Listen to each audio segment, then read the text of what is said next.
comment vous savez que... Moi, j'appelle un médecin immédiatement. Non, raccrochez ce putain de téléphone, je vous dis que ce n'est rien. Quoi? Raccrochez! Je vous dis qu'elle va bien. Je le sais. Vous le savez, mais... Mais merde. Je vous dis que je le sais. Ce ne sera rien. Elle va bien. Ah oui, comment vous... Mais nom de Dieu, de nom de Dieu, de nom de Dieu, est-ce qu'on peut pas avoir la paix? Je vous dis que je le sais. Je le sais. Parce que j'ai été médecin. Voilà, merde. Médecin? Oui. C'est quoi cette histoire? Médecin, docteur, Toubib, qui vient de l'arabe Tabib. Médecin.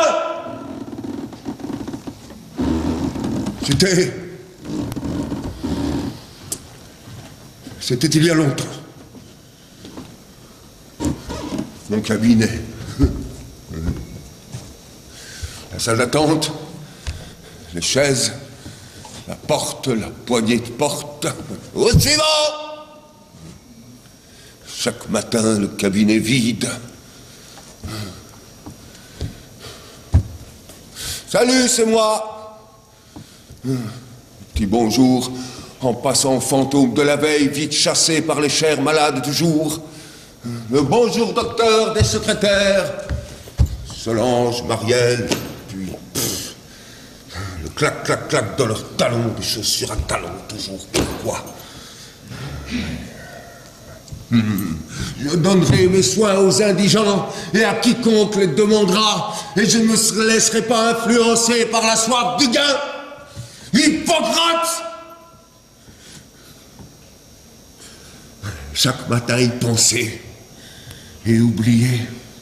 Chaque matin, le défilé des éclopés, des angoissés. De la peur derrière l'arrogance. De la douleur, de la peur derrière la peur, derrière cette recherche d'une complicité rassurante, derrière l'étalage un peu trop rapide de vagues connaissances, de la peur derrière la peur, derrière toute cette demande d'être mieux, d'être bien, d'être immortel. Et tous, riches, pauvres, moyennement riches ou presque pauvres, insolemment beaux ou laids à faire peur, tous démunis devant ce corps qui découvre un jour malade. Et moi, caché derrière mon bureau, le stéthoscope, la fonction, je dois absorber une éponge à douleur, les vrais, les fausses, les futurs.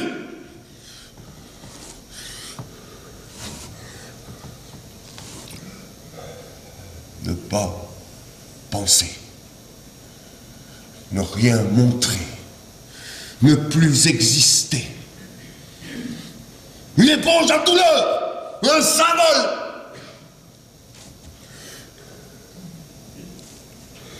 Alors,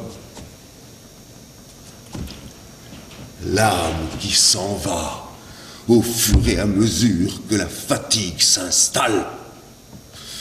Alors, le soir, comme le bûcher, compter, compter, compter pour enrichir la façade, pour remeubler le dégoût. Pour se torcher le cul avec Hippocrate, sa famille et tous les Grecs.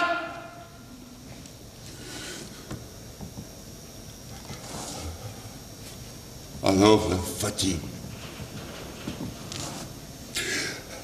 Alors boire. Un peu. Beaucoup. Alors la fatigue. Alors boire. Pour rester en face. Boire pour chaque matin Rester en face, derrière le bureau, le stéthoscope, la pile d'ordonnance.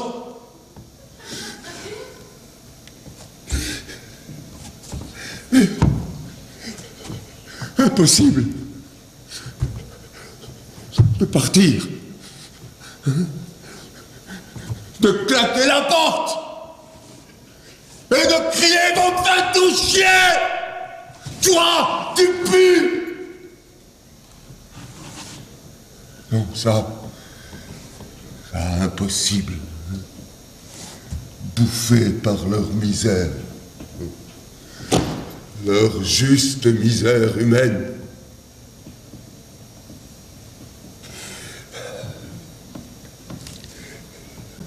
Et dans mon dos,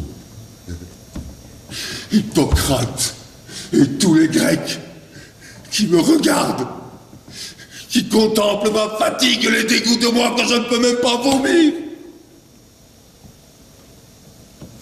Alors le soir, vite, quitter le cabinet, rentrer chez moi et boire.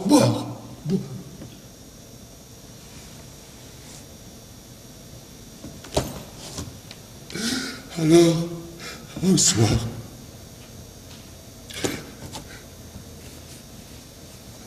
ma femme, assez, je la dégoûte. Elle a essayé pourtant. Alors, boire, ou ne plus boire, mais c'est déjà trop tard. Alors, boire, et puis les cons, des cris, et c'est moi l'étranger qui me regarde faire.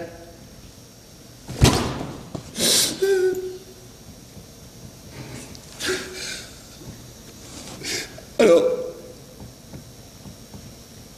boire, et puis, le dernier soir encore, des coups, des cris, dans quelle langue.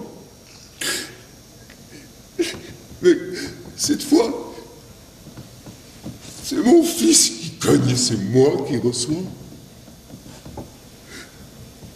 Mon fils, il est beau, mon fils, il a 20 ans. Elle est belle, ma femme, je l'aime. Mais s'il me chasse, il me fout dehors. Je les perds. Je ne les vois plus. Alors, boire.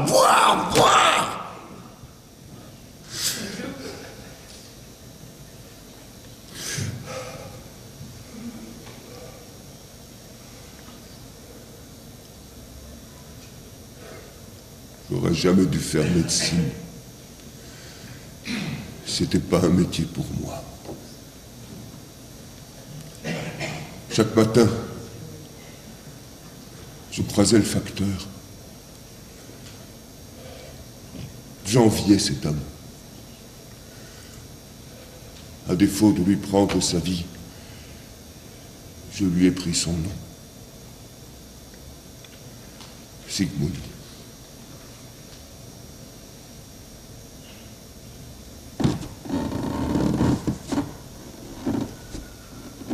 Je m'appelle Alexandre. Oh, Sigmund, Alexandre, quelle histoire. Je ne sais pas quoi vous dire. Il n'y a rien à dire. Mais quelle histoire. Évitons le pathos. C'est détestable.